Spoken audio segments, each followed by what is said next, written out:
Bueno,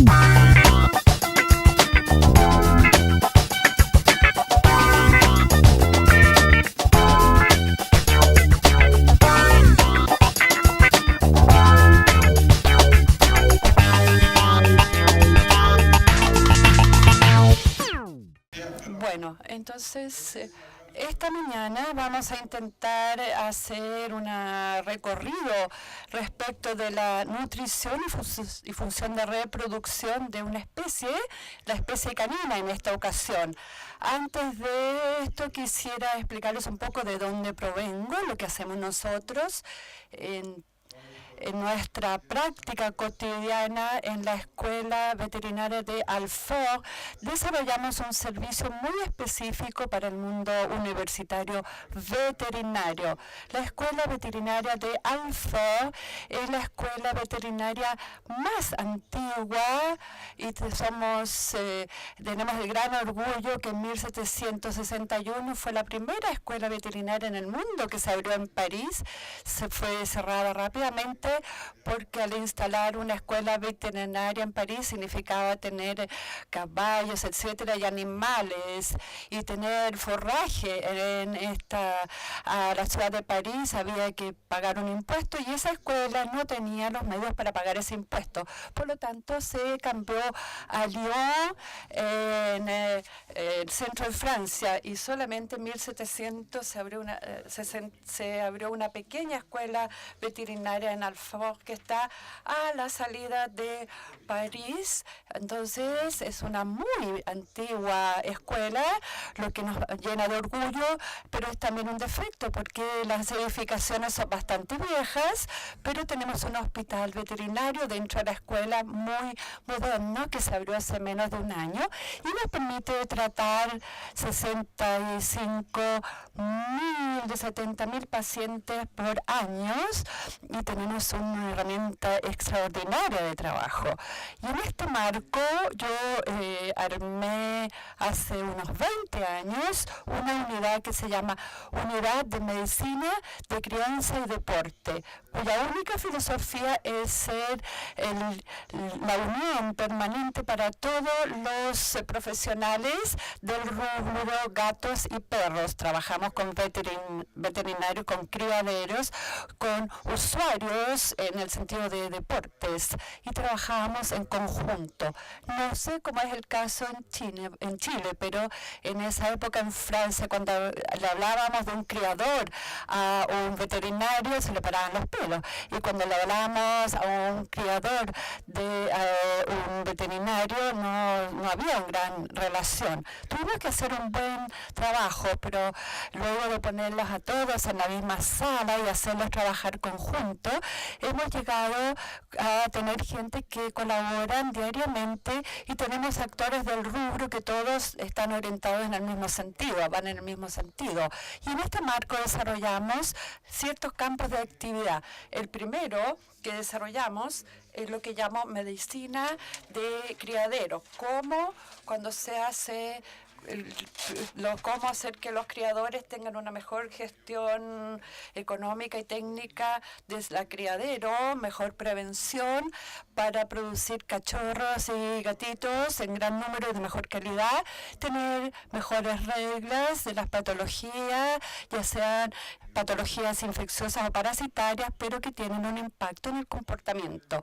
Luego desarrollamos lo que llamamos la medicina de deporte, que se dedica a perros de deporte y de uso. Por ejemplo, no sé, una persona que me presentó, yo también soy bombero en París, es una unidad de formación militar y tenemos 4 veterinarios que son también bomberos en el servicio de París.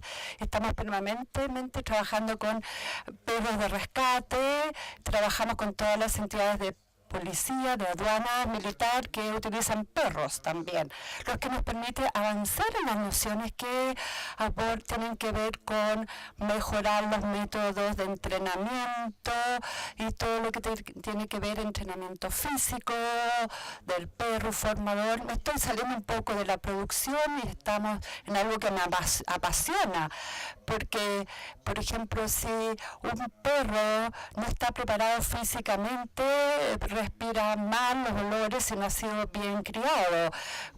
A veces es necesario tener tiempo para poder comprender que el entrenamiento físico de un perro es muy importante también. Hemos desarrollado, tras esto teníamos perros heridos, lo llevábamos lo más rápido posible para volverlos a su estado de trabajo y competencia. Hemos hecho fisioterapia para perros, que hoy tenemos un servicio súper moderno que tenemos de hace casi un año, y hemos podido encontrar financiamiento para poder instalar esto. Y para los veterinarios, insisto, porque reeducación, fisioterapia, fitness, son cosas que tienen un gran futuro para la profesión de los veterinarios.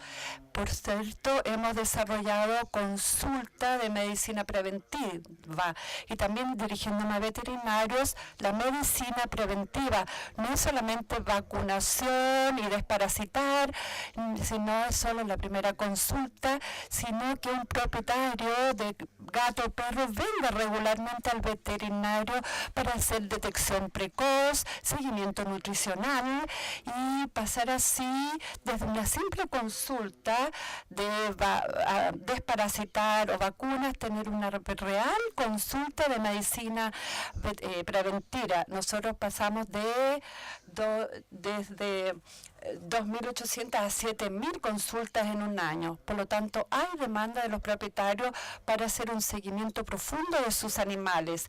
Y todo esto va a la par con nuestro último campo de actividad, la nutrición clínica. Una nutrición que es una decisión que yo tomé hace 30 años personalmente. Ustedes vieron la historia de esta empresa, Royal Canin, que fue creada por un veterinario francés al que conozco. Él es viejo y yo también soy viejo, así que nos conocemos. Y decidimos trabajar con esta empresa que, lo digo con toda libertad, sin hacer publicidad, es la única empresa que presenta la ventaja que escuchan para innovar. Cada idea que nosotros podíamos tener, esta empresa estaban dispuestos a ayudarnos a desarrollarla y se podían tener recursos para crear el producto. Y por eso hemos seguido trabajando con ellos. Y francamente, la verdad me parece muy bien porque ha ayudado a los avances en nuestro campo. Y constato que también ha ayudado a intentar colocar en el mercado gamas de alimentos que realmente corresponden a necesidades de los propietarios.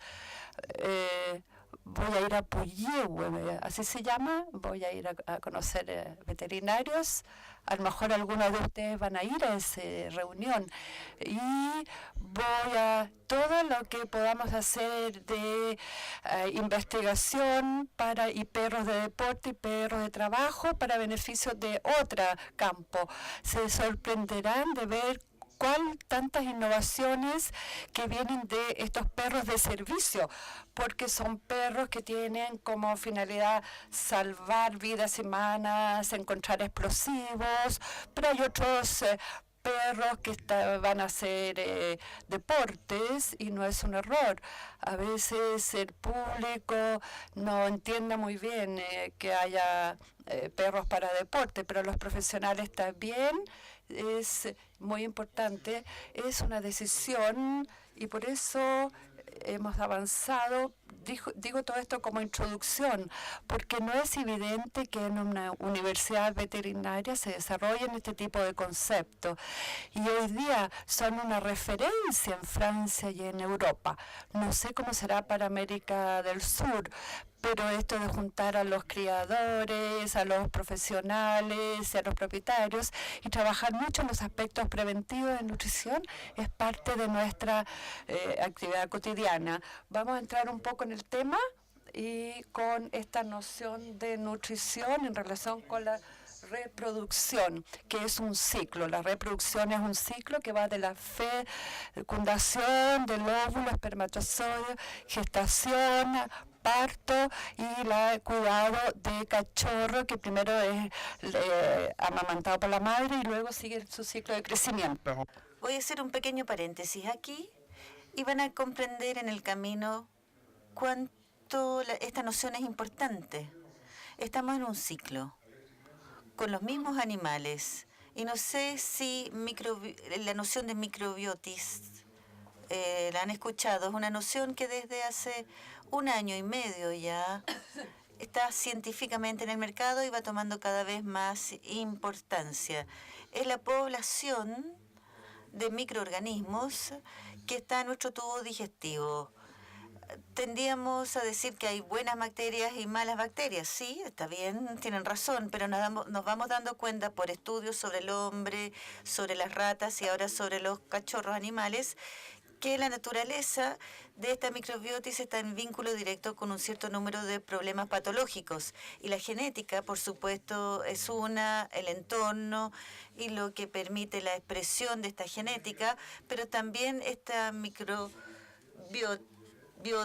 lo vamos viendo para un cierto número de infecciones de tipo cancerígenas, y más vamos a trabajar sobre la microbiota, esta población intestinal, y sobre todo vamos a permitirle estabilizarse, mejor vamos a estar.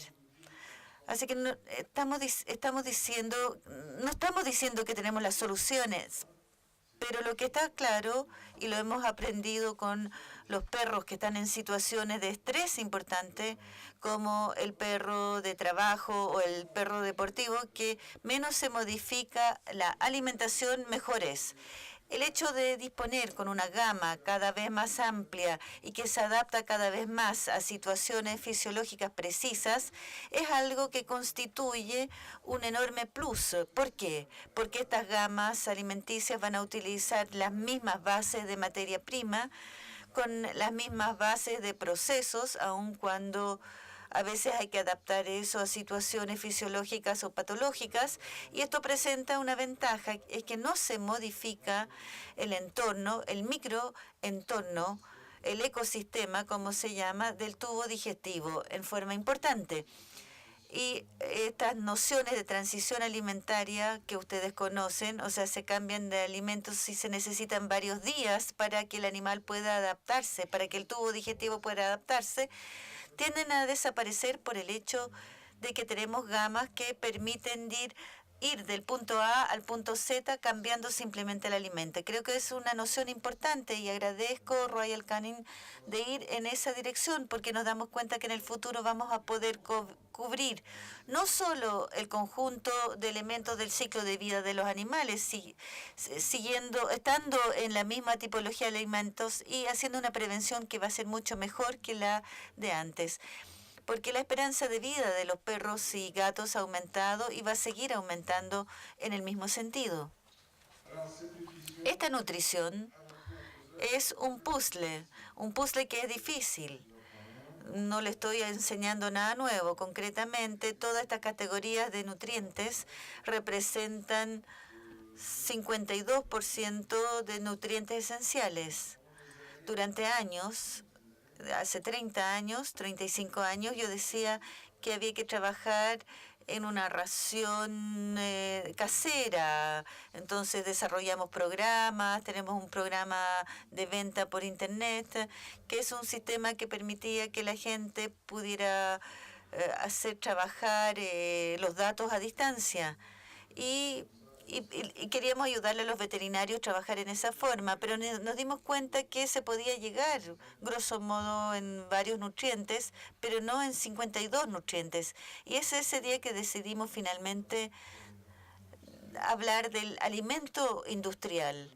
52 nutrientes, muchos, si además agregan los que se hacen nutrientes esenciales en algunas situaciones fisiológicas. La vitamina C no es un nutriente esencial para el perro, pero sí en una situación de estrés. Por lo tanto, vamos a aumentar esta cifra de 52 a 60, 70, y es muy difícil hacerlo uno mismo. Este puzzle no es fácil, pero hay que tenerlo en cuenta justamente porque no es fácil. Este puzzle vamos a tratar de derivarlo en distintas fases, en la cual tenemos este enfoque de nutrición en relación con la reproducción en la perra. Y voy a evocar con ustedes cómo preparar la gestación de la perra y ver lo que sucede en la gestación durante esta gestación, porque tenemos déficits. Y también con la lactancia. La lactancia en las razas es un periodo difícil, muy estresante para el organismo de una perra, que produce mucha leche. Voy a mostrarles cómo hemos podido modelizar las curvas de lactancia de la perra y nos lleva a tomar conciencia que la cantidad de leche producida es a veces bastante superior que lo que sería para una vaca lechera con un peso relativo conservado. Y el destete, que es sin duda una problemática más importante, cualquiera sea la especie animal. La fecundación. En la fecundación no voy a volver sobre cosas simples. Es entrar en contacto de un espermatozoide con un óvulo. Hay muchas cosas que deben ser hechas por el criador, por el veterinario, y ahí el veterinario realmente tiene un rol importante en cuanto a prevención de las propiedades que quiere hacer reproducir en los animales, pero también respecto a los criadores. Se trata de un animal que está en un buen estado físico general. Tengo 4 pantallas, no sé en cuál mostrarlo. Claro, tiene un estado de vacunas óptimo.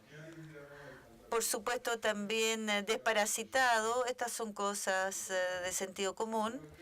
Y para el cual hay que llegar a convencer también los propietarios como los criadores que el hecho de tener una visita veterinaria pregestación o prefecundación siempre es interesante porque permite focalizarse en un campo que es importante, que es el peso del animal. Es bastante simple decirlo, pero no tenemos aún nosotros los veterinarios el hábito de hacer que los criadores y los propietarios regularmente pesen a sus animales y que tengamos ese enfoque del estado corporal del animal. Hay varias lecturas en el mercado. Ustedes disponen de estas, pero están codificadas en 9 estados corporales y forma parte de los elementos que hay que tener en la ficha, porque el peso es una cosa, pero la forma en que la materia grasa está distribuida en el animal es otra. Y a veces es algo que puede condicionar un problema en la emergencia de ciertas patologías y que también va a ser útil en el seguimiento de otras patologías como la obesidad. Entonces, esta es la primera cosa. Primera cosa, tener un seguimiento conveniente del peso. El segundo elemento es acordarse que la gestación en sí y la cantidad de cachorros que vamos a tener tienen que ver con 3 parámetros. Primero, la fertilidad de la hembra, la fertilidad del macho, y tenemos elementos que permiten también mejorar la fertilidad del uno y del otro del punto de vista nutricional. Sí, hay buenas pistas, sí. ¿Vamos a verlos en el mercado? No sé. No soy yo que puede contestarles, pero estamos trabajando sobre estos datos, sobre todo en la relación entre la nutrición y la calidad del espermatozoide. Pero detrás de todo eso, el elemento del momento de la reproducción. No vengo a hacerles un curso de reproducción, pero al ponerme en este diagrama, tengo en mi servicio una estructura que se llama el CERCA, Centro de Estudio en la Reproducción Asistida, canina asistida, y es un banco de espermas en que hacemos inseminación artificial, hacemos ciertas cosas que ustedes también deben estar haciendo. Y creo que es importante ahí recordar que finalmente, cuando se observa ese estudio que ha sido hecho en 750 perros, tenemos 40% solamente de las hembras que están en un periodo óptimo de celos en el 13º día después del celo. Entre 10 y 13 días es que hay que inseminar y ponerla en la reproducción. Y la respuesta en ese sentido es no. Hay que tener una idea precisa del momento de la ovulación. Por ejemplo, si tomamos el ejemplo de una perra que tenemos acá, 24 días después del comienzo del celo significa ¿qué? ¿Qué significa? Ella va a estar, va a poder ser fecundada en los 5 días que quieran, sí. Pero clásicamente lo que se hace es que se le coloca la reproducción en el día 10. La misma duración de vida del espermatozoide, nuevamente, ahí tenemos... Es del orden de 5 días, por lo tanto, al hacer esto, tenemos que ir hacia la inseminación artificial o para tener una fecundación. Entonces es importante para ustedes implementar un seguimiento de los celos y de la reproducción con los elementos que ustedes conocen y que permiten determinar el momento óptimo de la ovulación para que la inseminación o la reproducción, la monta, se haga en el momento óptimo. Ustedes saben, con los criadores, cuando hay un problema, siempre la alimentación la que cuestionan. No, hay muchos otros campos en los cuales no es la alimentación. En muchos casos no es la alimentación, es la solución de facilidad, es decir, es el alimento, tenemos que cambiar el alimento. Así que bueno, esto respecto de la preparación de la gestación. Y vamos a focalizarnos ahora en la gestación en sí. En concreto, la gestación es todo el periodo de desarrollo de los cachorros. Hay bastantes cosas que se pueden decir acá. Primero, el diagnóstico de la gestación, que es importante. No les voy a enseñar yo el trabajo de ustedes lo conocen bien, pero claramente lo más eficaz hoy es la ecografía, un diagnóstico ecográfico que se puede hacer en el día 18. En las 3 semanas está bien, pero usted sabe que la 4ª y 5ª semana es más difícil hacer esto, y la radiografía para conocer la osificación del feto puede ser en el día 40-45. La ecografía es un excelente instrumento y pienso que, pero yo sé que no tenemos pruebas totalmente confiables que nos permitan determinar la etapa. La gestación mediante estos pequeños pruebas. Este es un resumen de las cosas. Sí, palpación abdominal 3 semanas, ecografía un poco antes, pero sigue siendo el sistema más efectivo. Radiografía sí, pero es tan tarde que finalmente ya va a haber, no se puede hacer ninguna modificación, y solo entonces les recomendaría ir a uso y valorar la ecografía.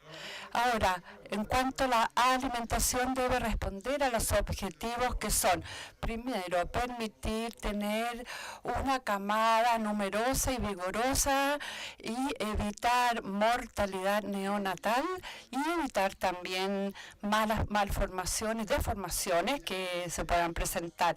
Segundo, hacer que la madre suba de peso de la manera más limitada, que el aumento de peso puede ser un factor de diastosia en el momento del parto, así que es importante que la perra no suba mucho de peso, respetar al máximo la seguridad digestiva, que quiere decir prevenir las diarreas, y ahí es donde la microbiota asume toda la importancia, y luego preparar la lactancia, que continuará desde el momento en que nacerán los cachorros.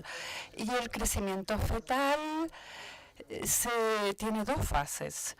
Primero, en la fase que yo llamo cualitativa, y luego a partir de un poco más de un mes, en general el último tercio, la última mitad, sí, pero sobre todo el último tercio de la gestación, un crecimiento que llamaríamos un poco más cuantitativa, como un crecimiento, o sea, una fase de embriogénesis y otra de desarrollo del feto, con impacto nutricional.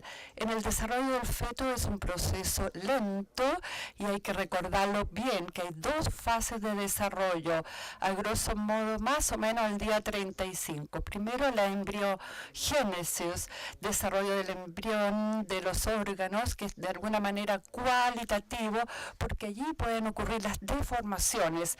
Y luego simplemente la fase de crecimiento fetal, que es un crecimiento muy rápido y hay aumento de peso importante, y esto es algo que podríamos llamarlo más cuantitativo de manera general. Esto entonces nos vuelve a lo que es la evolución de las necesidades energéticas de la perra durante la gestación. Y si queremos hacer un esquema simple, en los 2 primeros tercios de la gestación no ocurre demasiado en el plano cualitativo, solamente hasta el día 40, los requisitos no son tan grandes, pero luego los nutrientes que sí ayudan al buen desarrollo del embrión en los 2 tercios, y luego en el último tercio hay un aumento importante de la necesidad energética, que para el fin de la gestación serán de 40 a 60% más altos de lo que son el inicio de la gestación.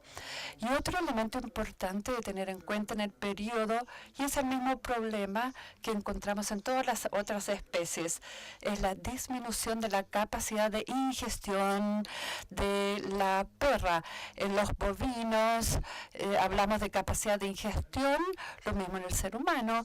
Acá no se trata de un problema del estómago, que el útero comprime el estómago en un animal y luego hay cambios de comportamiento importante y disminuye su capacidad de ingestión, que no significa que disminuya su apetito, pero que hace que el animal tenga más dificultad a ingerir varias cosas que necesita.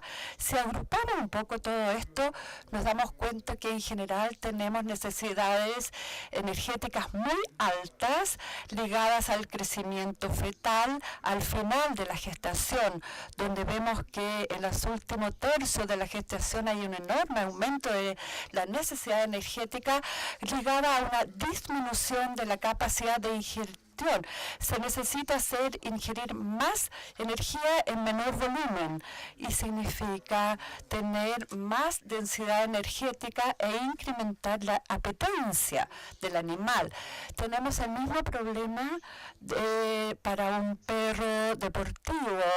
Si tomamos a un perro que hace carreras, un galgo, no sé si ustedes tienen, me van a contar, una carrera de 2.000 kilómetros en semana, y un perro en estas condiciones tiene que comer 10.000 a 11.000 calorías diarias para esta carrera. La necesidad energética para mí, yo parece que como mucho, ¿no? Es de 2.000 calorías por día. Para un perro de 20 kilos y que tengan 11.000 calorías de necesidad energética, la única forma de hacerla ingerir es densificar al máximo el alimento para que en un pequeño volumen tenga más energía. Y segundo, crear una apetencia extrema en el animal para que en todo el día los perros que están estresados y cansados son perros que siguen comiendo. Este problema es el mismo para la perra, pero es un aprendizaje que aprendimos de los perros de deporte y lo aplicamos a nuestra perra en gestación.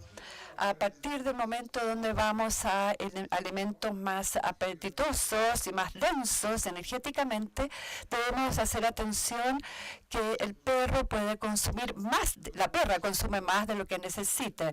El aumento de peso en la perra es algo que hará producir lípidos, tejido adiposo, que generará, de hecho, un aumento de los riesgos de distocia. Primero, mecánicamente, porque va a tocar la pelvis, pero segundo, porque habrá un exceso de energía, se almacenará en el tejido, no solo adiposo, sino también en los músculos. Y como toda especie animal, la perra necesita el músculo, el miometrio, ese músculo que puede ayudar a nivel abdominal.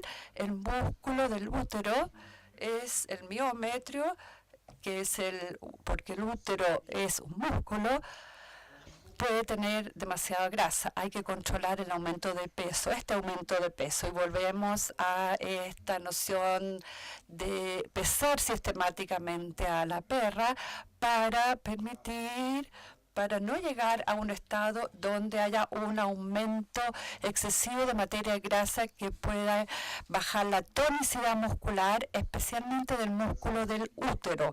Esta es una noción importante de tomar en cuenta, lo que quiere decir que el aumento de peso de una perra gestante debe seguirse.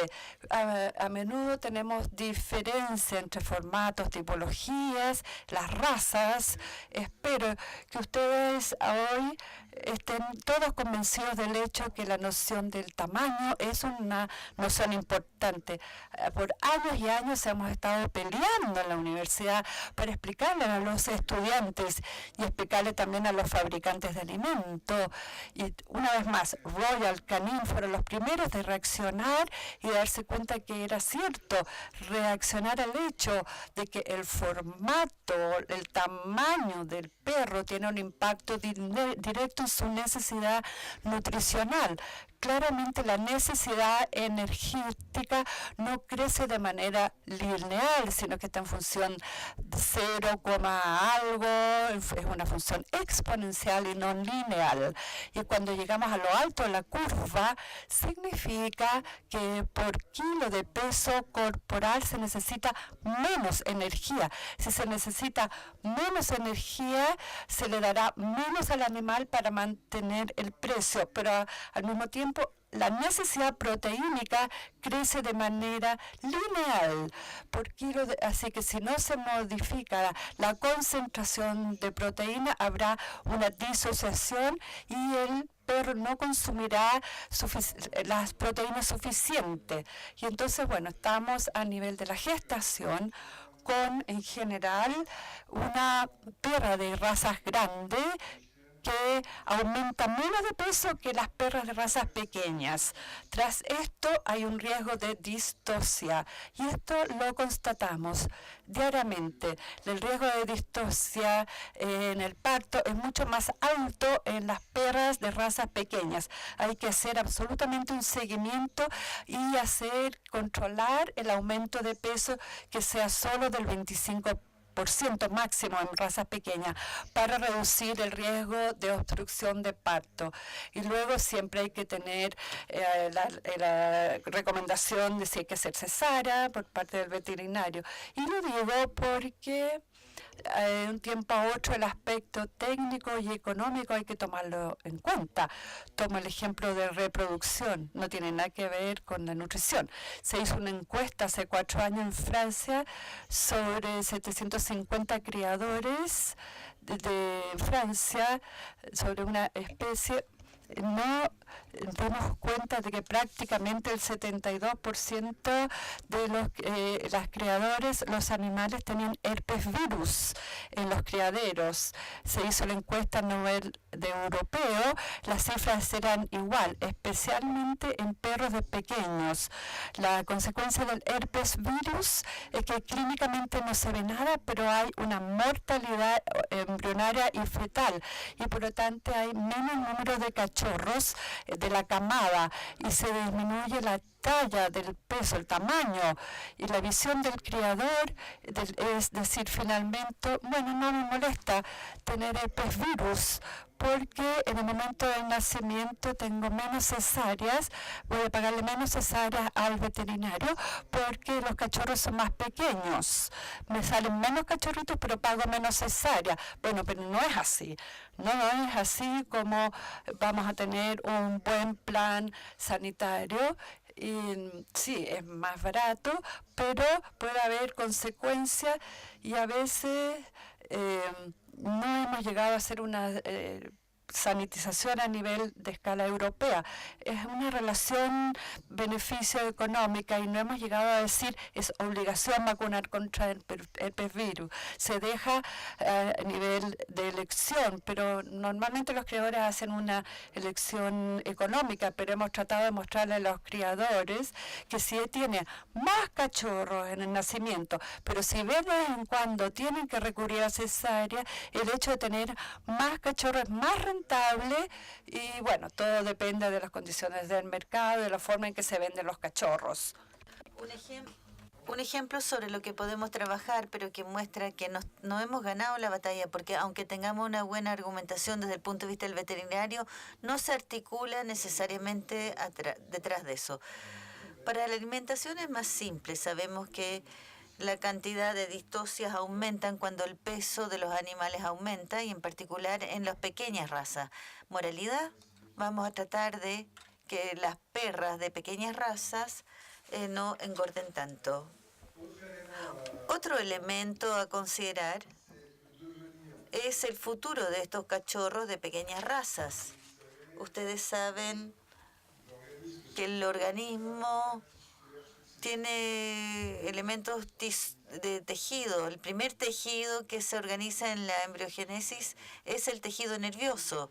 Luego, el tejido muscular, el óseo y por último el adiposo. Las razas de pequeños tamaños nacen mejor terminados al nacimiento. Van a ser muy parecidos a lo que son en la edad adulta. Entonces, más tenemos sobrepeso en la gestación y en el nacimiento. En perros, en cachorros de pequeños tamaños, vamos a promover la existencia de tejidos adiposos. Estos tejidos no los vamos a ver fácilmente. Es aquellos que en la edad adulta van a ser llenados por grasas. La obesidad precoz es algo muy difícil a combatir respecto a esta obesidad que se instala en la edad adulta. En las prescripciones que ustedes pueden dar desde el punto de vista del crecimiento ponderal de animales obesos, entre una obesidad que se fijó en la edad adulta y la joven, es el día y la noche. Ustedes no pueden anunciar a su propietario un decrecimiento ponderal en la alimentación que sea tan eficiente en una obesidad precoz como lo es en una obesidad que se toma en la edad adulta. Resulta lo mismo para los humanos. Va a ser muy difícil luchar contra la obesidad cuando se la toma desde la infancia, porque el tejido va a absorber las grasas y no vamos a multiplicar la adiposidad, sino que la vamos a llenar Entonces, lo que hemos hecho en la juventud va a crecer y va a ser muy difícil compensar. Y eso ya sucede en la embriogénesis.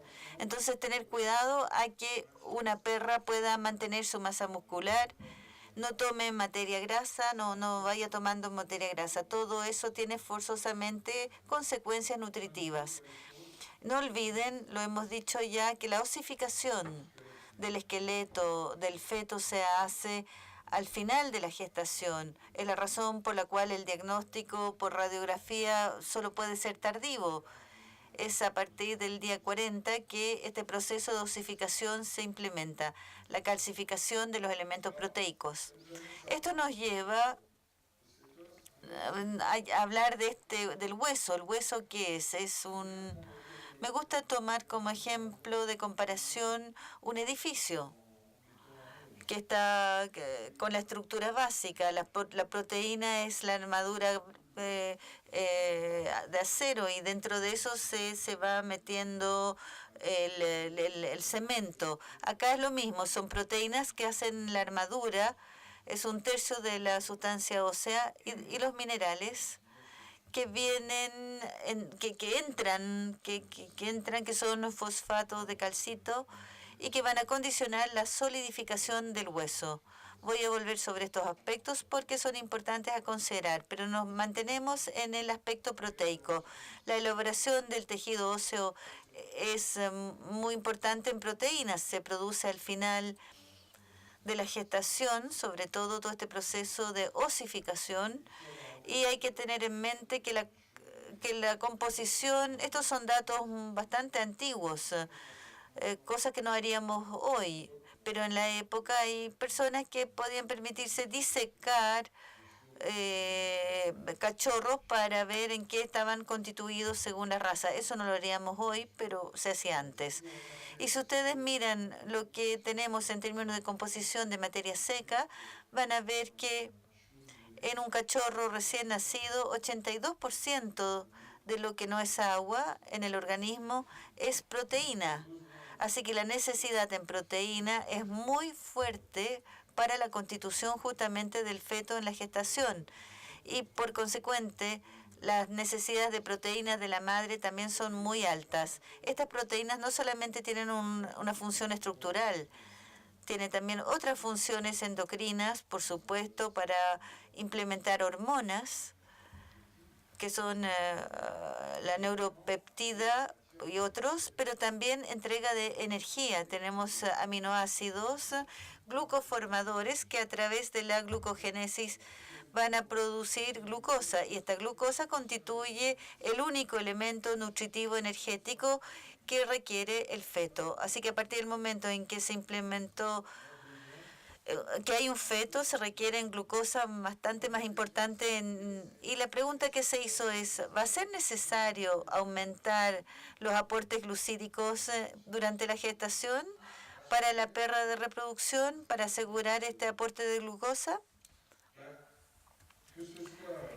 Que se trate, que estemos en gestación o en lactancia, finalmente necesitamos lactosa.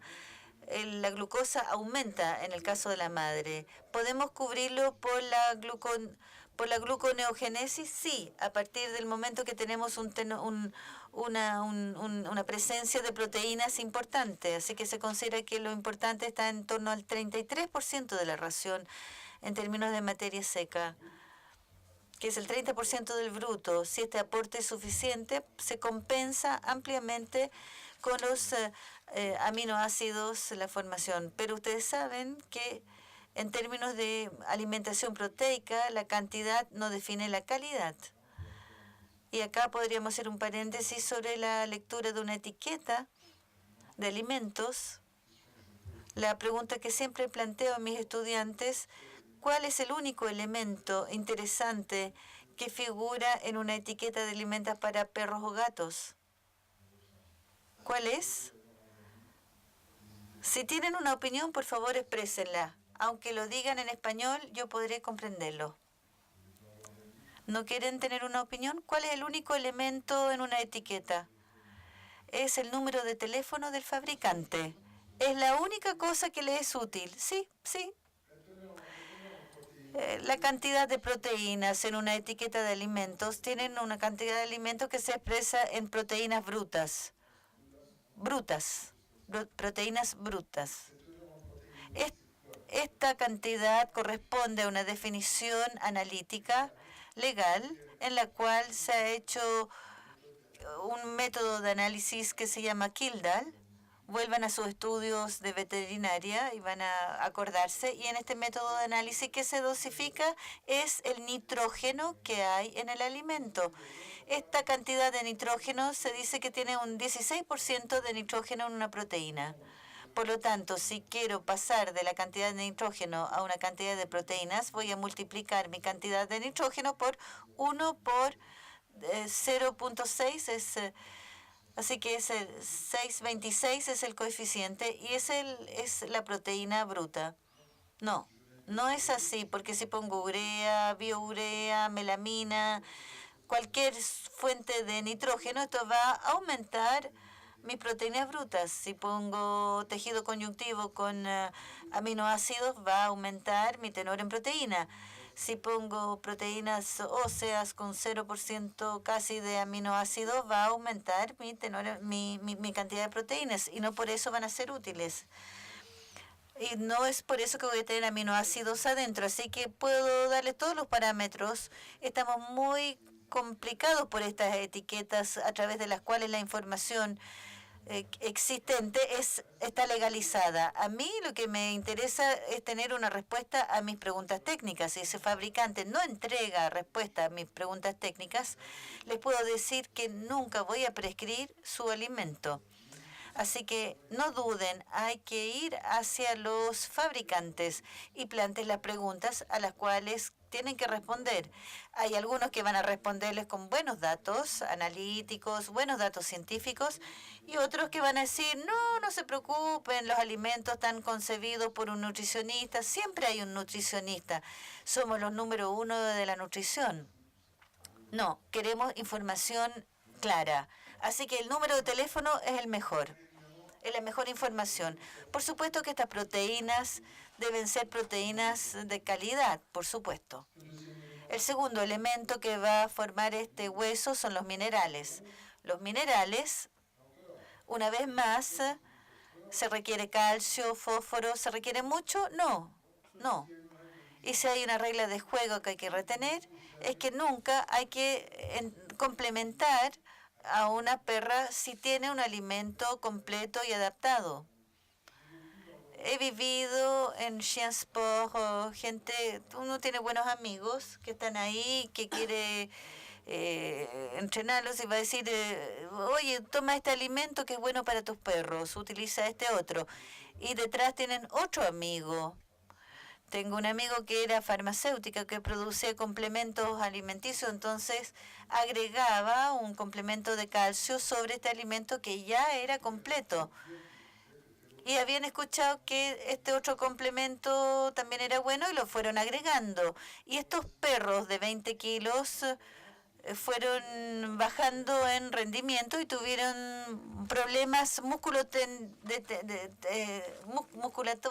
musculares, se descalcificaban y al hacer el examen se llegaba a una cantidad de calcio consumida que era bastante superior a lo que consumía una vaca que produce 50 litros de leche, así que una cantidad enorme.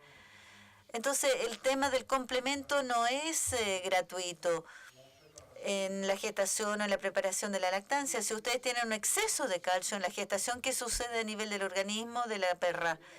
Se pone en hipercalcitonia, mucha calcitonina para tomar ese calcio que es absorbido desde el nivel sanguíneo y para llevarlo al hueso.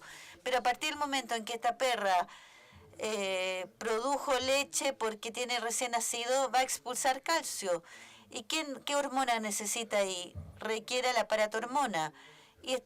Pero está en hipercalcitonia, calcinemia. Entonces, para que sea eficaz se requiere una semana, 10 días, 12 días, porque las modificaciones del nivel hormonal no se hacen de un día para otro y el resultado es que la leche va a ir a tomar el calcio y va a haber una hipercalcinemia que va a generar crisis de caída de calcio que conocemos. Tenemos las mismas comparaciones. No voy a hacer siempre esta comparación con la vaca lechera, pero sucede lo mismo, esta fiebre. Entonces hay que explicar que el complemento a veces es enemigo del bien. Y finalmente, todo lo que vamos a hacer a nivel nutritivo es respetar esta relación entre la dosis y los efectos.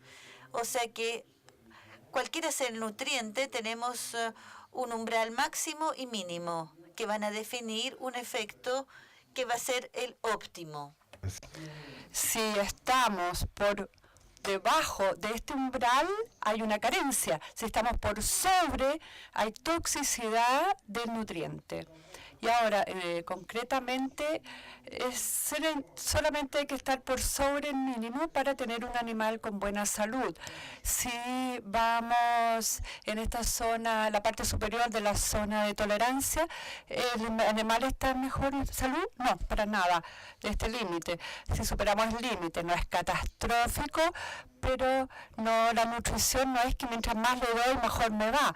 Pero si agrupamos todos estos elementos, esto es lo que nos da concretamente en la recomendación nutricional para una perra gestante, agrupando las grandes categorías de nutrientes. Por supuesto, son nutrientes que tienen que ser de calidad, pero obviamente una necesidad nutricional antes o hasta el segundo tercio de la gestación, que finalmente es cerca de las necesidades de mantenimiento, aunque se requieren de ciertos pequeños toques, sobre todo para prevenir las deformaciones. Y finalmente, a la fin de la gestación, el alimento debe ser mayor concentración de energía y proteínas con un contenido de calcio reducido levemente, pero con una densidad energética que debe ser mucho más fuerte. ¿Les interesa hablar de algunos nutrientes específicos? Los que no son los nutrientes esenciales, pero no sé si quieren ver algunos. La L-carnitina. La carnitina es un ácido, es un aminoácido que en su fórmula es muy eficaz para ayudar a la oxidación de los ácidos grasos en el mitocondrio. Es el transportador del mitocondrio. Es algo que es interesante para, por ejemplo, perros de deportes. Comenzó a estudiarse en perros de deporte. La L-carnitina empezó a ser utilizada para seres humanos hace tiempo, en una copa de fútbol, hace años atrás. Y nadie entendía cómo el equipo de fútbol de Italia había partido en esta Copa del Mundo muy lentamente y finalmente fue incrementando su fuerza física hasta que ganó el campeonato del mundo. En ese momento, Italia era el único país que producía L-carnitina. Y allí se dieron cuenta que la L-carnitina rendía eficacia muscular, se aplicó en los perros, funcionó, y nos preguntamos, ¿la L-carnitina podría ser interesante cada vez que había necesidad de aumentar la necesidad energética para aumentar el consumo energético? 50 miligramos kilo de L-carnitina es interesante para nuestra perra gestante. ¿Qué más? Como elemento nutricional tenemos las vitaminas A y E. Sí, son dos vitaminas que permitan luchar contra el estrés oxidativo a nivel del feto. Y es muy importante poder controlar el estrés oxidativo, sobre todo porque la madre está sometida a estrés, a tensiones. Algunos criadores ponen a gatas o perras en las condiciones lo menos estresantes posibles, les ponen música. No es idiota, no es una tontera colocar a las perras gestantes en un ambiente de calma, porque les reduce la tensión. Vitamina A, además, está directamente ligada con la síntesis de absolutamente todas las hormonas de la función de reproducción. Así que se aumenta la necesidad de estas vitaminas y también el nivel general de antioxidantes. Hoy día sabemos que la vitamina C, la vitamina E, que son complementarias, la luteína, que también tiene una actividad antioxidante, son interesantes y deben estar incluidos en la fórmula.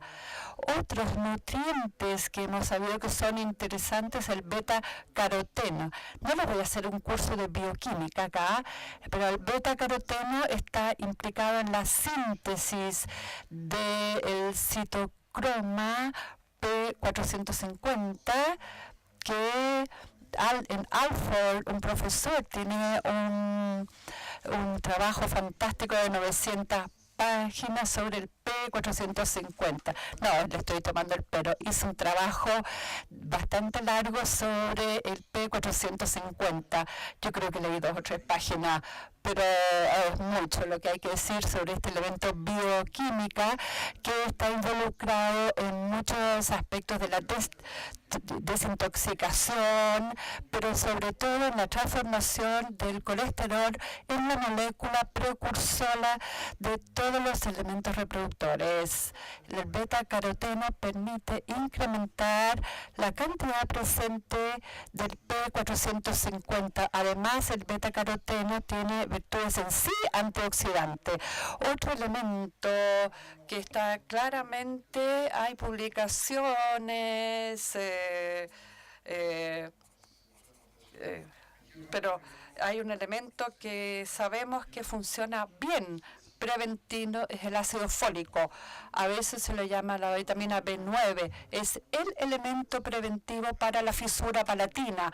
Siempre que se empiece desde el comienzo de la gestación, antes del día 30 de gestación, se le dé un suplemento con alimentos que contengan ácido fólico más alto para prevenir la fisura palatina. Así que es necesario incluirlo. Y luego ácidos grasos de la serie de los omega 3. ¿Y por qué los omega 3? Porque son elementos que tienen virtudes de ser antiinflamatorios, por lo menos equilibran los omega 6 con tienen efecto antiinflamatorio, son elementos que modifican la estructura de la membrana, mejoran la fluidez de las membranas. Los glóbulos rojos se deforman más fácilmente para ir a los pequeños vasos sanguíneos y permite mejorar la entrega de oxígeno en las células. Son hiperoxigenantes y por todos estos elementos hemos sabido que tiene un impacto en la función cognitiva. Los cachorros nacidos de madres que han consumido omega 3, EPA o DHE importante, eran cachorros que presentan facultades cognitivas y de desarrollo psicosensorial superior a cachorros que no habían recibido el suplemento de omega 3. En resumen, este es el conjunto de nutrientes que pueden ser interesantes con el posicionamiento y su interés.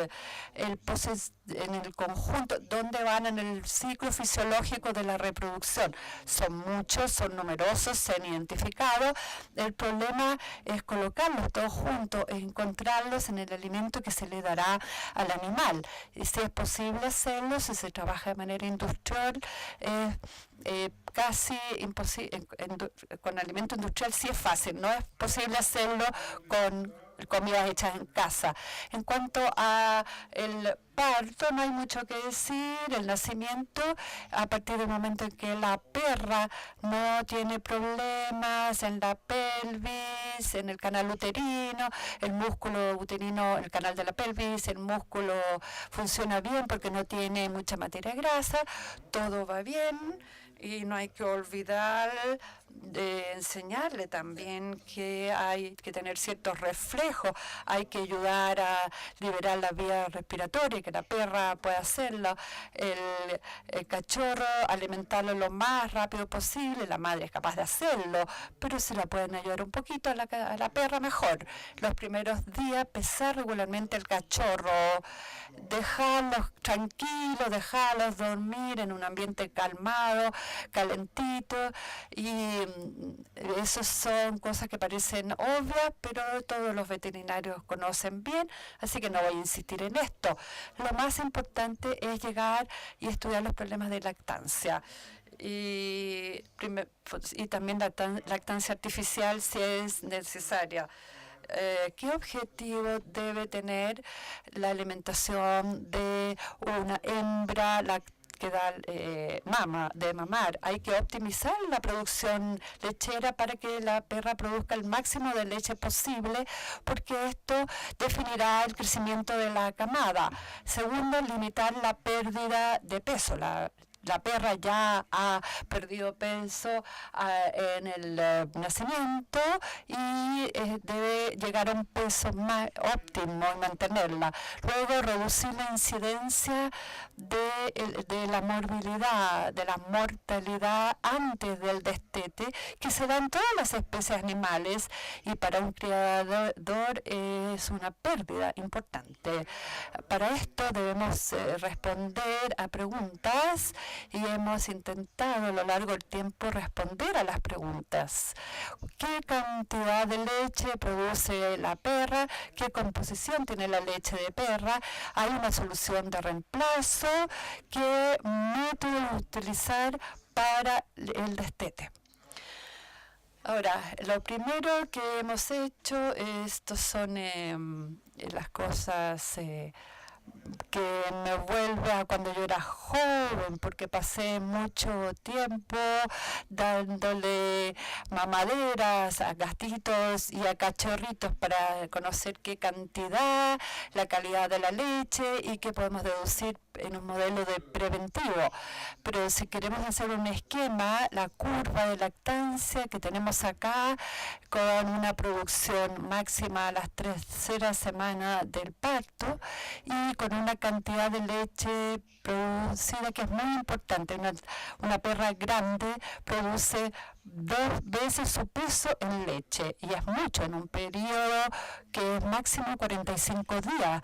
Una perra de 20 kilos con 6 cachorros producirá en total 40 kilos de leche, con una producción máxima en el pic de la lactancia que representa a veces más del 8% de su peso, así que es casi 1 kilo de leche por día. Es importante. En esa época, cuando investigamos, en el año 87, hicimos un modelamiento de la curva de lactancia de la perra para tener enfoque preventivo, y en concreto no son cosas que uno vaya a utilizar diariamente, sino que son cosas que pueden ser útiles para el criador como un punto de referencia, y también para elaborar fórmulas nutricionales adaptadas. La producción total depende del peso de la perra, el número de cachorros, del tamaño del perro, de la perra. Ustedes tienen acá un cierto, en el año 87 ya dividimos las tipologías de perro en 5 grupos según su tamaño. Y entonces procedimos así: cualquiera sea el peso de la perra y el número de cachorros, podemos tener una idea de la cantidad de leche producida en cualquier momento de la curva de lactancia. Y esto los americanos han intentado hacer lo mismo, y tienen sus propios modelos para calcular la curva de lactancia, que es ligeramente distinto al nuestro, pero más o menos las cifras son comparables con la de los Estados Unidos. Y esto da, si usted lo tomamos en función del peso de la perra y número de cachorros, acá tenemos cosas que tienen una buena correlación. Desde el momento en que tenemos este tipo de modelos, podemos llevar a o tener un programa alimentario confiable con las cantidades recomendadas, que también van a ser bastante confiables. Si entre ustedes tienen a alguien que se interesa, tal vez, no sé si le podemos entregar el PowerPoint a todas las personas. Espero. Lo voy a poner en línea. Yo voy a poner esta PowerPoint en mi sitio, y a lo mejor Royal Canin lo puede bajar y ponerlo a disposición para que ustedes tengan la forma de calcular, la forma de estimar. El ejemplo, el enfoque que podemos tener es que debemos considerar perra, número de cachorros, esta etapa de lactancia, y calcular su necesidad energética y la cantidad de energía que hay que darle cada día, y lo podemos calcular de manera más precisa. Es algo relativamente simple, porque tenemos necesidad energética de mantenimiento más necesidad energética de lactancia ligada a la producción lechera según el día, y el número de calorías calorías que necesitamos, el 90% es el rendimiento de energía. Bueno, no les voy a dar todos estos cálculos, que son cosas que a veces le imponemos, que exigimos que sepan nuestros, pero es para que ustedes tengan idea del racionamiento, pero nos permite calcular la producción total, su necesidad energética diaria, y que a nivel de producción es 3.376 más 1.240 da 4.616 calorías. Esta es la necesidad calorífica que se multiplica por 3,6 en este periodo de la lactancia. Una vez que tienen este tipo de enfoque, esto es un cálculo según el cálculo NRC. Ustedes lo tienen acá en pantalla. Estamos en cosas que son confiables. Si ustedes conocen la composición de la leche de perra, cuyas características, bueno, no tiene menos lactosa que en la leche de vaca. ¿Qué significa? Que si usted utiliza leche de vaca para alimentar los cachorros en lactancia, van a tener un problema de diarrea. ¿Por qué un problema de diarrea? Porque la lactosa requiere para ser digerida una enzima que es la lactasa. Y la lactasa es una enzima adaptativa. O sea, más hay lactosa, más hay lactasa. Si no hay mucha lactosa, hay poca lactasa. Si ustedes ponen leche de vaca, van a tener demasiado lactosa en relación a la lactasa y va a tener una fermentación y generar una diarrea. Así que la leche de vaca no está adaptada para la nutrición de los cachorros. También por la cantidad de proteínas que tenemos por kilo de leche, es 2 veces más importante que lo que tenemos en la vaca. La cantidad de materia grasa es mucho más importante, etcétera, etcétera. Así que la leche de vaca no le hace. La leche de perra es muy rica en proteínas, que es el factor clave del crecimiento de los fetos. Acá tienen comparaciones en términos de proteínas de leche o porcentaje de energía bajo forma proteica entre la mujer, la yegua, la vaca, la cabra, la oveja y la perra. La oveja y la perra. Y es en la perra que hay más proteínas. También lo que es lógico, si vemos el tiempo que se requiere para multiplicar por 2 el peso en nacimiento del recién nacido, el perro tiene la tasa de crecimiento más rápida. Se requieren 180 días para un feto animal, en cambio 8 días para duplicar el peso de nacimiento. La composición de leche requiere valores extremos, pero los factores de variación los conocemos, así que hemos podido trabajar sobre unos promedios que son confiables. Estos factores de variación son los estados de lactación que varían sobre todo en los primeros días, una tasa de lípidos que está en el pique de la lactancia, una tasa de proteínas que aumenta en los días y que corresponde a las necesidades de los animales. Animales de grandes tallas que van a tener concentraciones en proteínas y en materia grasa más importantes que los cachorros de pequeña raza, pero un buen sistema porque los cachorros de pequeña raza ya llegan muy acabados, por lo tanto requieren necesidades proteicas y energéticas inferiores. Y por último, la capacidad individual de la perra y la glándula mamaria pectoral, que producen generalmente una leche menos rica que las abdominales, las mamas abdominales. Esto nos lleva a hablar de los equilibrios para esta perra lactante.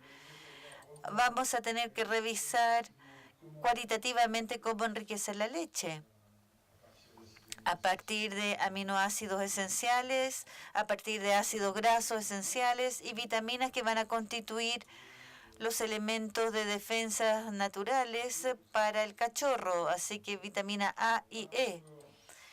Aquí una vez más, como lo vimos en la gestación, pero aún más la necesidad de tener una densidad energética elevada en el alimento, porque ustedes han visto que las necesidades para la mantención se multiplican por 3, por 4, y a nivel cuantitativo tener una presencia de proteínas y de calcio más elevadas que lo que se tiene en la mantención.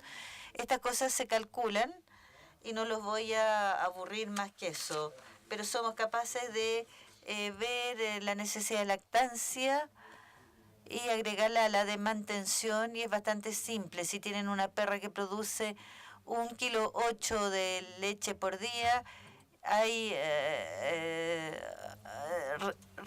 requieren más proteínas y con un 60% de rendimiento.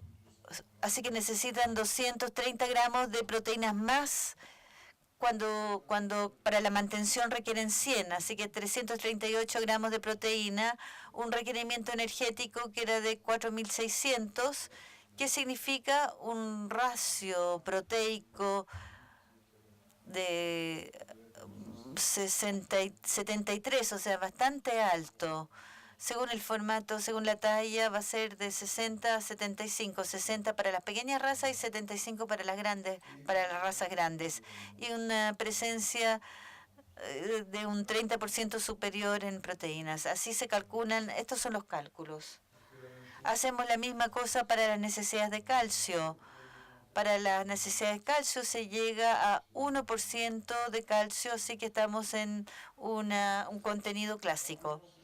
Teniendo este tipo de enfoque para el conjunto de los nutrientes, podemos disponer de recomendaciones nutritivas en las cuales, y lo hemos visto hace un rato, hay el inicio de la gestación, después el último tercio de la gestación y ahora el pico de la adaptación de la nutrición, y vamos hacia una mayor concentración en nutrientes nobles que van a ser requeridos por el animal, a los cuales hay que agregar todos los nutrientes esenciales o no esenciales, pero que se transforman en esenciales, que evoqué hace un rato atrás. ¿Cuáles son los problemas que se mantienen? La higiene es a la vez la salubridad del alimento, la seguridad, la salubridad y la calidad. La seguridad es que hay que dominar los riesgos de bacterias, toxinas, etcétera, porque todo esto puede llegar a la leche y los cachorros son animales muy frágiles. Así que se requiere un control sobre esos aspectos. Y sobre la calidad es la elección de la materia prima para la cual queremos una digestibilidad que sea máxima y es que garantiza un buen rendimiento nutritivo, pero también excrementos, la menor cantidad de excrementos posibles. Es una buena manera de prevenir la diarrea. Una diarrea en una perra que está lactante es también la génesis de un problema de seguridad, porque vamos a tener problemas de agentes bacterianos y de tóxicos que no queremos. Estamos con una cantidad de energía que se consume, así que se requieren 3 comidas por día para una perra, pero si podemos fraccionar aún más, es mejor. Más se da en pequeñas cantidades, mejor. Respecto a los cachorros, que hay que tener en cuenta la leche de los 24-36 primeras horas, que es un consumo importante porque condiciona la adquisición de una inmunidad pasiva para el cachorro. Si no hay calostro materno, se puede utilizar un calostro de otra hembra o suero que proviene de la madre con una sonda nasogástrica. Eventualmente calostro de vaca, pero podríamos tener una diarrea porque hay lactosa en el calostro. Los criadores que tienen una cantidad de perras importantes son capaces de sacar calostro y almacenarlo en forma congelada para los periodos en que lo requieran, si una perra tenga un lío al nacimiento de los cachorros o que los cachorros nazcan orfelinos. Cuando se trata de una lactancia artificial, se requiere una leche materna que sea buena, que se prepare a último momento y que se distribuya en una buena temperatura. Pero si se distribuyen superior a 37, 38 grados, se pueden quemar los cachorros y tener problemas patológicos y sobre todo una mala digestión del alimento.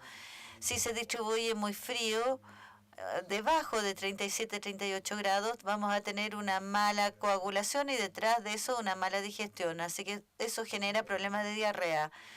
La problemática que se plantea también es el ritmo de distribución de... Se puede permitir prescribir a los criadores o propietarios dar leche 4 o 6 veces por día, biberones. El destete, el periodo de destete, voy a volver al destete. Para la hembra es mejor un destete precoz, sobre todo si es una perra que tiene camadas frecuentes y numerosas.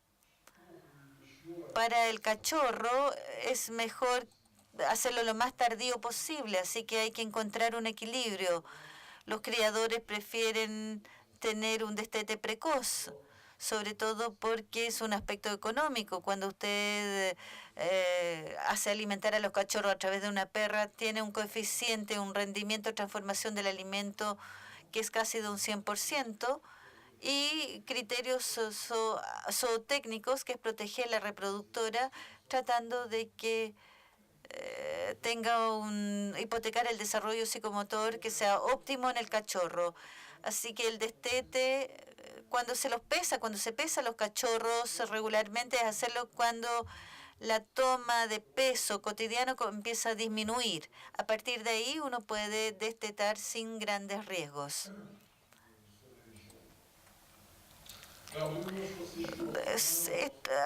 Queremos hablar de los cachorros orfelinos, cuando hay que sustituir la leche o porque la perra no tenga leche. ¿Cuáles son los reemplazos para los lactorreemplazos?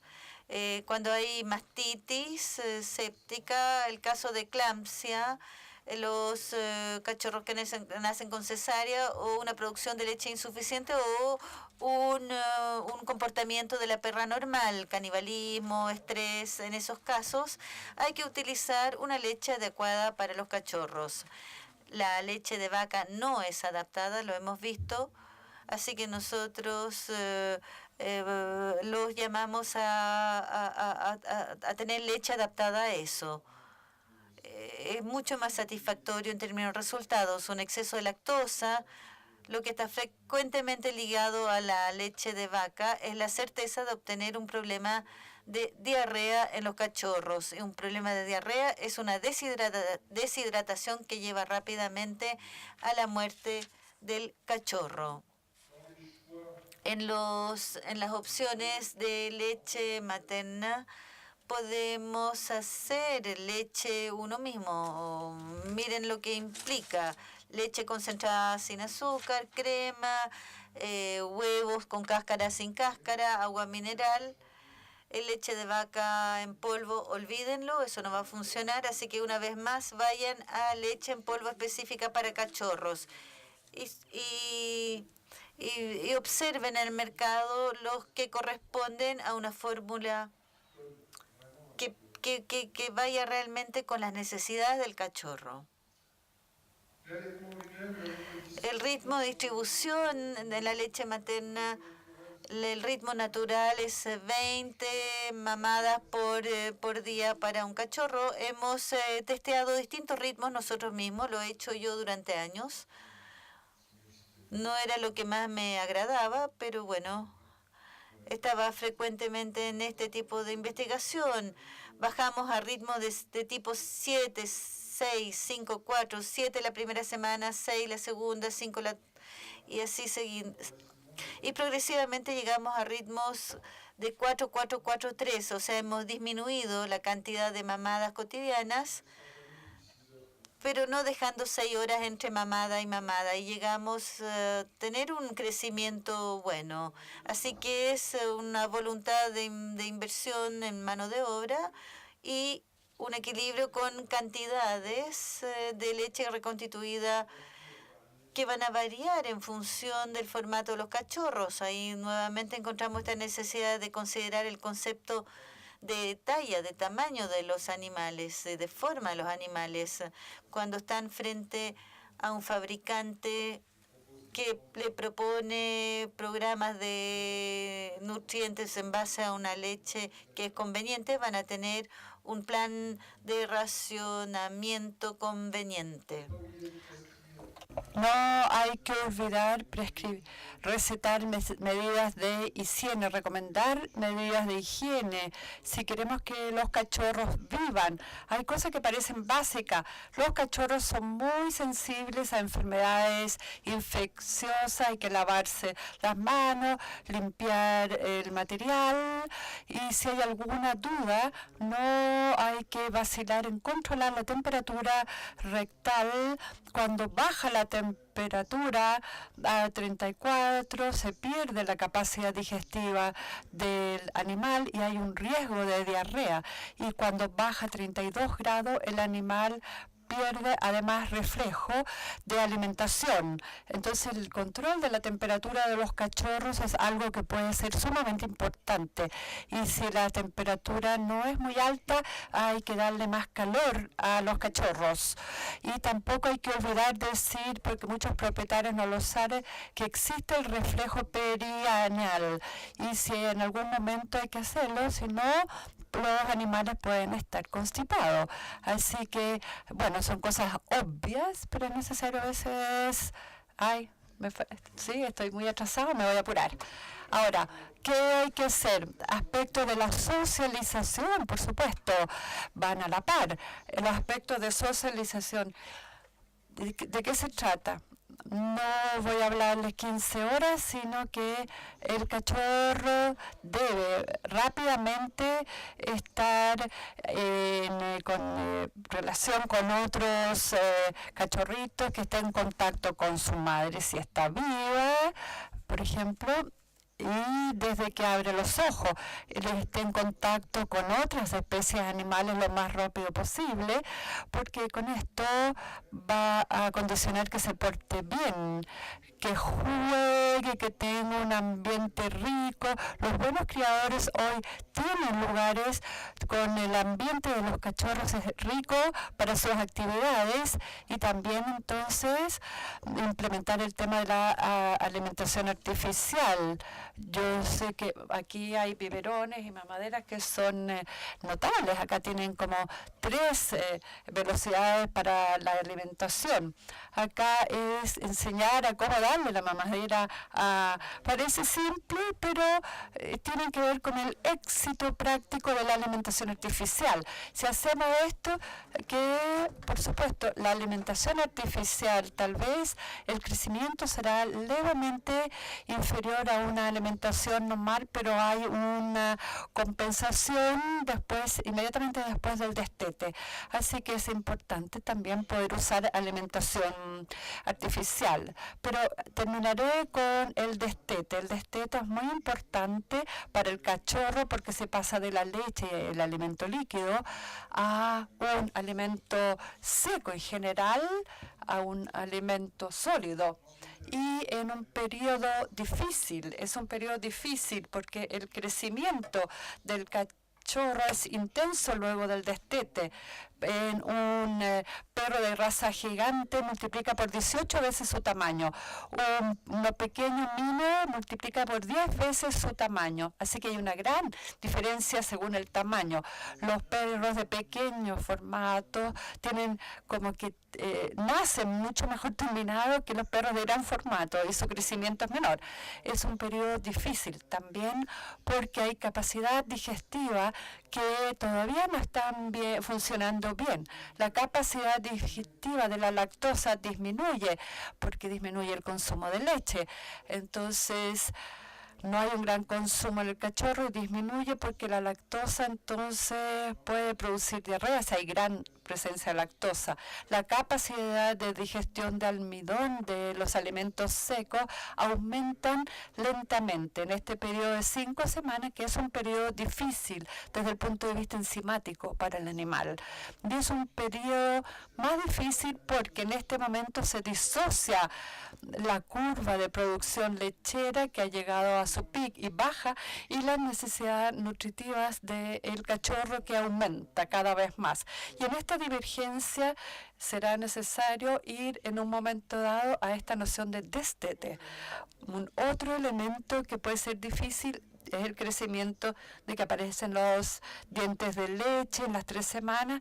A las 6 semanas la dentición está completa y esto es más duro, cada vez más doloroso para la perra, y es un periodo difícil de controlar para otras especies, pero pensemos también en las vacas lecheras, pero al pasar de un periodo a otro hay que darle alimentos muy específicos.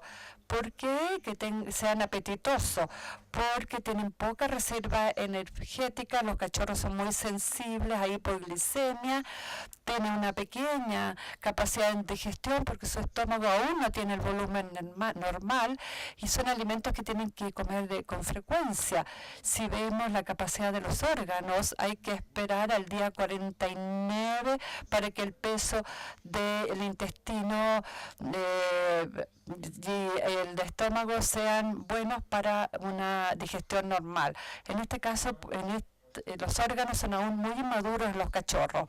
Y el último tema del periodo difícil es el comportamiento, pasar de mamar y de un alimento húmedo a masticar alimento sólido. No es fácil controlar esto. Y el gran problema de los criadores son las diarreas. Y diarreas que tal vez no serían catastróficas porque son diarreas enzimáticas la mayor parte del tiempo, pero hay diarreas que producen deshidratación extracelular, que es el elemento que pueda llegar a la muerte del perro. Pero deben tener conciencia que el cachorro es un animal muy frágil, muy sensible a cualquier problema digestivo, porque tiene una débil capacidad digestiva y además porque existen muchos virus y parásitos digestivos que podrían estar presentes. Hay una baja capacidad digestiva, débil capacidad digestiva. Lo vimos con este tema de la digestión de la lactosa, que era el momento que disminuye en el momento del destete. Por lo tanto, pero eso no es obvio. También lo hemos visto con la evolución de la capacidad de digestión de los aminoácidos, que aún no está plenamente desarrollada. Quisiera darle esto, que lo tengan muy en mente, este pasaje de la lactosa al almidón. No es simple, así que no hay que darle almidón inmediatamente como el que están en los pellets normales. Y luego tenemos los parásitos y virus. Así que hay muchas publicaciones recientes sobre este tema, hasta de un año y medio. Se ha trabajado un poco con la presencia de algunos virus, se han estudiado los problemas en caniles y se ha lanzado el 2009, en un periodo de 3 años, una encuesta sobre la destete, la encuesta que ha sido hecho por un profesor de doctorado que ahora está en el Servicio de Investigación de Royal Canin, una investigación que se hizo en 333 caniles en condiciones metodológicas difíciles, porque por un lado había que trabajar con los criadores y luego había que trabajar en laboratorio. Y en cada criadero los cachorros se identificaron con un pequeño collarcito con distintos colores para saber que son los mismos cachorros, controlando la distribución de alimentos, controlando el score fecal de manera de ver cuál es el score corporal, haciendo un frotis rectal en cada cachorro y aplicando un cuestionario diario a los criadores, trabajando en el conjunto de las posibles causas de diarrea, investigando sobre parásitos, pruebas más específicas para Giardia, Cryptosporidium, para el parvovirus, rotavirus, coronavirus y el último parásito que ustedes tal vez no sé si conocen bien, que es bastante una amenaza, que es el Trichomonas fetus. Solamente cachorros en buen estado de salud participaron en el estudio, no perros deshidratados ni el resultado a grandes líneas. La giardia es el agente más frecuente con una prevalencia en los caniles de 41,3%. 41 la coccidiosis, 22,73% de los caniles. El Trichomonas fetus es un nuevo parásito que se ha detectado en los perros, no se había aislado antes. La prevalencia es 17,52% en los criaderos. La Toxocara canis, 20%, que es un parásito zoonótico que es transmisible al ser humano. El parvovirus canino, presencia 18% en cargas altas y 62% todas las cargas. 62% todas las cargas de nivel bajo, el riesgo no es muy alto, pero el virus está ahí. 18% significa que hay un riesgo real de desarrollo del parvovirus. Ahora, en lo primero, entonces, en criaderos hay presencia de agentes infecciosos y parásitos. Así que cualquier problema puede crear un problema viral en un cachorro. Hay que trabajar también en cómo distribuir y fraccionar el alimento. Dividir las comidas mejora la calidad de la deposición. Si se pasa de 2 a 4 comidas, hay un mejor obtención de deposiciones de calidad óptima en el criadero. Este es el tipo de score, de puntaje. Ahora tenemos un puntaje con 9 casi. Con 9 tipologías de excrementos con un puntaje de 1 a BA, B1, B2, y cuando se trabaja con criaderos es algo que es necesario implementar, es necesario usar estos puntajes o score. Y esto es para informarles que no se trata solamente del alimento.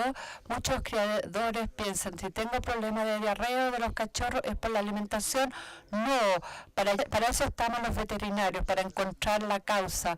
Puede ser estrés, hábitat, comportamiento del criador, pero también pueden ser parásitos y patógenos. Ustedes lo saben, pero ahora es necesario pasar el mensaje a los criadores. Por supuesto que también el alimento puede causar diarrea, no hay que descartarlo totalmente. Ustedes han entendido que respecto de los cachorros, la noción de seguridad digestiva es fundamental.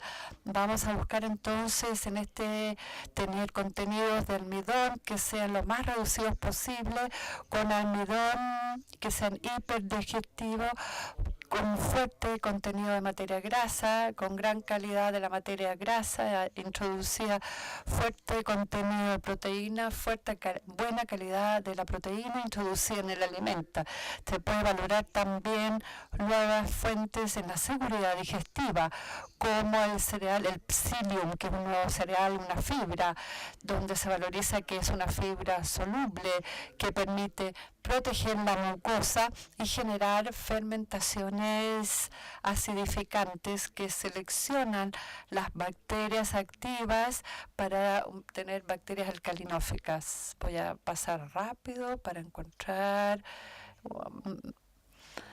Y el objetivo es decirse, puedo, mediante elementos de fermentación, oligosacáridos en general, butirato, que es un ácido con 4 carbonos, tener el desarrollo de bacterias lácticas que reemplacen las bacterias, bajar el pH intestinal y usar estos fructos oligosacáridos, FOS, utilizando fuentes de butirato.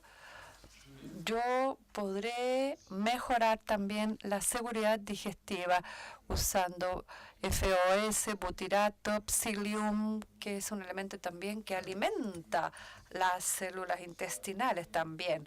Todo esto es para el lado positivo. ¿Qué se ha descubierto también? El hecho que se puede utilizar algunas levaduras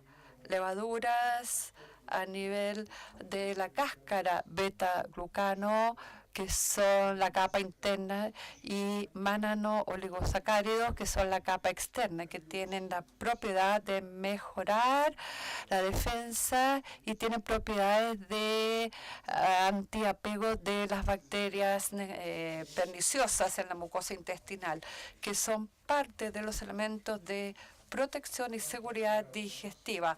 Esto es lo que podemos hablar sobre la zeolita, esmececita, los probióticos también y ácidos grasos del tipo omega 3. Son todos elementos que mejoran la seguridad digestiva, tanto como todos los antioxidantes, y volvemos a hablar al beta-caroteno como un elemento de lucha contra los radicales libres. Hay que adaptarse, hay que saber adaptarse. Podemos pasar de un alimento húmedo, cada vez menos húmedo para ir a un alimento cada vez más seco. Así que la presentación del alimento va a evolucionar a lo largo del tiempo. Al comienzo del destete se utilizará una cosa húmeda, un alimento húmedo, después una croqueta, y finalmente al final del destete estamos en un alimento seco. Y es el hecho de tener este hilo conductor permanente sobre una misma tipología de alimentos que nos permite asegurar de mejor manera lo que es la seguridad a nivel de la perra. Si ustedes han visto todos estos elementos concretamente, podemos llegar a la situación más extrema en que la perra y el cachorro pueden recibir el mismo alimento desde el último tercera parte de gestación hasta el destete. Entonces, si tenemos un alimento que responde a este conjunto de características entre la fin de gestación, la lactancia y el destete, podemos usar alimentos equivalentes, pero hay que tener ese alimento en el mercado. Así que necesidades que evolucionan en forma similar. No voy a volver sobre proteínas, alimentos, materia grasa, etcétera. Y un concepto que para nosotros veterinarios es un concepto nutritivo de esta fase de reproducción. Vamos a considerar el conjunto del desarrollo de este periodo. Comienzo de gestación, final de gestación, lactancia, destete y la posibilidad de trabajar con 2 alimentos.